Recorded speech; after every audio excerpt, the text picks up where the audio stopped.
अस्सलाम वालेकुम अरसलान भाई। वालेकुम अस्सलाम वरहमतुल्लाह। अरसलान भाई, हमें ज़रा डिटेल से समझाएं उम्मत मुस्लिमा को कि किस तरीके से जब वो सलाम अर्ज़ करते हैं उस वक्त वो कहाँ से गुजर रहे होते हैं, कब्र अनवर कहाँ मौजूद है, हुजरा मुबारक कहाँ था, और वो तीन दीवारें जो हैं वो किस तरीके से हैं, ये ज़रा डिटेल से समझाइए। जी बिस्मिल्लाहिर्रहमानिर्रहीम। बेसिकली ये आपके सामने जो मॉडल है ये गुंबद खज़रा गुंबद शरीफ जो नीचे का बेसिकली व्यू दिखाया गया है और उसके नीचे एक और गुंबद नूर होता है सफ़ेद रंग का, जो कि मुख्तलिफ़ कुतुब के अंदर और रवायात के अंदर रेफरेंसेस में हमें मिला। लेकिन डिटेल जो बेसिकली मैं ज़िक्र करूँगा यहाँ पे रोज़ा रसूल के अंदर की मिट्टी मुबारक की, वो ये बताया जा रहा था कि रोज़ा मुबारक के जो अंदर की मिट्टी मुबारक है उसका ये मामला कि ये बेसिकली हुजूर का हुजरा शरीफ है और उसके अंदर दो ये कमरे हैं। हज़रत बीबी फ़ातिमा का कमरा है और उसके साथ हज़रत बीबी आयशा का कमरा मुबारक है, ठीक है। और उसकी जो फ्रंट साइड है ये सारी की सारी रियाजुल जन्ना वाला साइड आ जाता है। और कुल इस तरफ मतलब एक तरफ जहाँ पे आप सलाम करने के लिए आते हैं, बाबू सलाम से अंदर आते हैं और बाबुल बकी से बाहर निकलते हैं, तो ये वाला हिस्सा सुनहरी जालियों वाला मवाजा शरीफ कहते हैं इसको, ये आप इसको गोल्डन जालियाँ कह लें, जहाँ पे हुजूर का नाम मुबारक मौजूद है, सैयदना अबू बकर सैयदना उमर का नाम मुबारक मौजूद है। सारे मुसलमान जो यहाँ से आ रहे हो, यहाँ से जो गुजर रहे होते हैं सलाम करने का एरिया, यहाँ पे जहाँ पे हुजूर की कब्र मुबारक है चेहरा मुबारक इस तरफ होता है, तो यानी कि जो लोग बाबू सलाम से गुजरते हैं सुनहरी जालियों के आगे से, वो हुजूर के चेहरे मुबारक के सामने से गुजर रहे हैं। अल्लाह अकबर, इतना माशाअल्लाह। मतलब कि अदब का और मतलब इंतहा का मकाम है ये वाला। और जिस जगह से वो गुजर रहे हैं मतलब कि रोज़ा शरीफ के सुनहरी जालियों के बिल्कुल बाहर से ये जगह सारी की सारी हज़रत बीबी खतीजा के हुजरे की थी। हज़रत बीबी खतीजा का हुजरा यहाँ पे हुआ करता था, जहाँ से लोग आज सलाम करने के लिए गुजरते हैं। तो इसके साथ बिल्कुल करके गोल्डन जाली मुबारक है और दाएं और बाएं और बैक साइड पे करके यहाँ पे सब्ज़ जाली मुबारक है, तीन तीन अतराफ़ में। तो उसके जाली मुबारक के अंदर की मिट्टी मुबारक जब वहाँ पे सफाई की जाती है तो बताया ये गया कि वहाँ पे टेंट लगाए जाते हैं ताकि जो अंदर सफाई का मामला या मिट्टी मुबारक जो गुंबद से गिरती है या पिलर या मेहराब और मिंबर वगैरह से गिरती है वो सारी की सारी अंदर ही रहे, ना कि जालियों से बाहर हरम की तरफ चली जाए। तो वो मिट्टी संभाल ली जाती है और कुछ लोगों को बाहर तोहफे में या किसी भी तरह मामलात करके वो हासिल की जा सकती है। ये वाली जो साइड है हुजूर के सर अक़दस के साइड वाली जो साइड आती है, ये सारी की सारी रियाजुल जन्ना वाला पार्ट कहलाता है।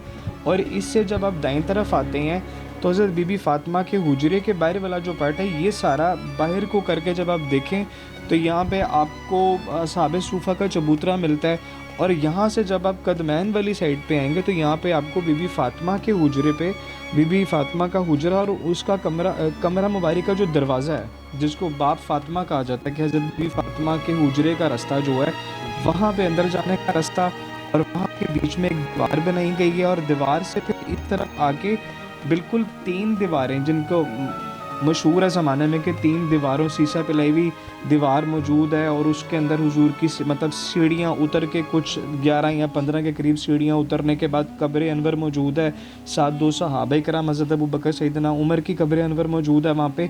और फिर ऊपर आके फ्लोर पे तीन दीवारें कवर हैं और तीन दीवारों के ऊपर प्लस हज़रत बीबी फ़ातिमा का जो कमरा मुबारक है वो सारे का सारा सब्ज़ पर्दे से कवर है, जो कि आप मेरे पीछे ये देख सकते हैं सब्ज़ पर्दा। ये वाला गिलाफ, ये वाला सब्ज़ पर्दा पूरे हुजरे मुबारक को कब्र अनवर को कवर किया हुआ है, दीवारों को कवर है उसमें। और उसके बाहर फिर कुछ कदम या 10 कदम चल के सुनहरी जालियाँ और इस तरफ सब्ज़ जालियों का जिक्र, और इस तरह से करके बेसिकली हुजूर के हुजरे का जो तफसील है वो इस तरह से करके आती है। माशाअल्लाह अरसलान भाई, अल्लाह ताला आपको जज़ा दे, आपने बड़ा डिटेल से समझाया है। और ख़वातीन व हज़रात, ये बहुत रेयर था मेरे लिए भी ये चीज़ समझना।